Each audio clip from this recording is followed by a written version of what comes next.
Bugün Almanya ile Hollanda savaşacak.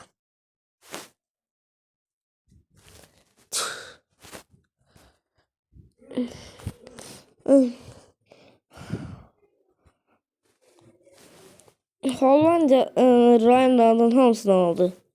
Almanya bunu görene sinirlendi. Ve Leeuwarden, Asya ve Groningen şehirlerini aldı. Ve falan Utrecht'i aldı. Hollanda da bunun topraklarını geri almaya başardı. O kadar da güçlü değilmiş ki davranıp güçlüdür. Almanya'da bunları Hollandalıları sevilen onların NATO'dan sıkıştı Amerika sevilen.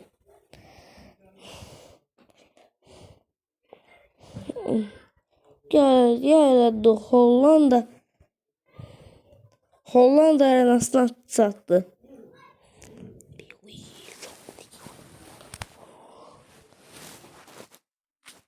Varsayın ve Groningen Zolle Arnhem şehirlerini geri almaya başladı. Ve bir şey vardı.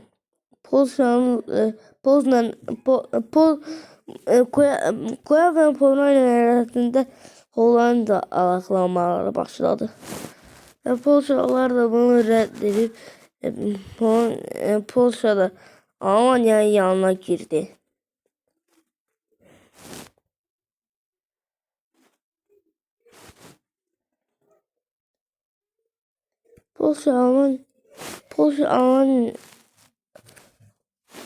Polşa'nın askerleri Almanya'dan geçip Hollanda'ya sattılar. Ve Fransa'dan Flevoland sattı. Hollandalılar da Polşa'ya belə dedi. Bir de Polşa eləmədi. Bu topraklarını geri aldı.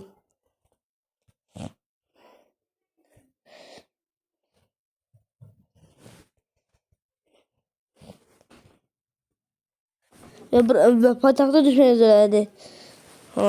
Almanya ve Polşa'dan da geldi. Ve Polşa'da Hollanda'yı susturmak lazım idi. Olsun elinden geleni elədi ve paytaxta kadar Hollanda'nın paytaxtına kadar satmaya başladı. Sonra Polşa'nın topraklarını aldı.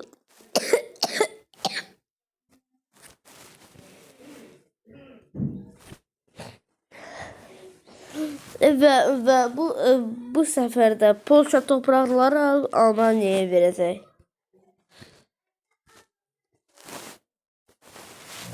Polşa buradan belə gəmi göndərib Danimarka boğazındakı Zuid Hollanda aldı.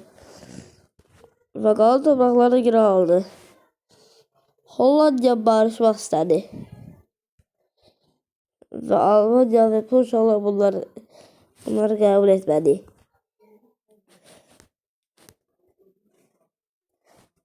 Hollanda da öz gücünü toplayıp Almanya ve Polşa'nı yok etmeye başladı. Önce toprakları geri aldı ve aslında Almanya'nın göl arasından başladı. Ve Polşa'dan da başlıyor ve Polşa'da öz gücüyle başlıyor.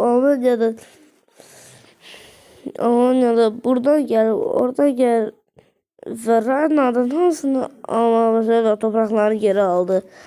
Ve Hollanda'nın da sonu gelmişti. Ve Hollanda'da Almanya'nın hakimiyetine girdi.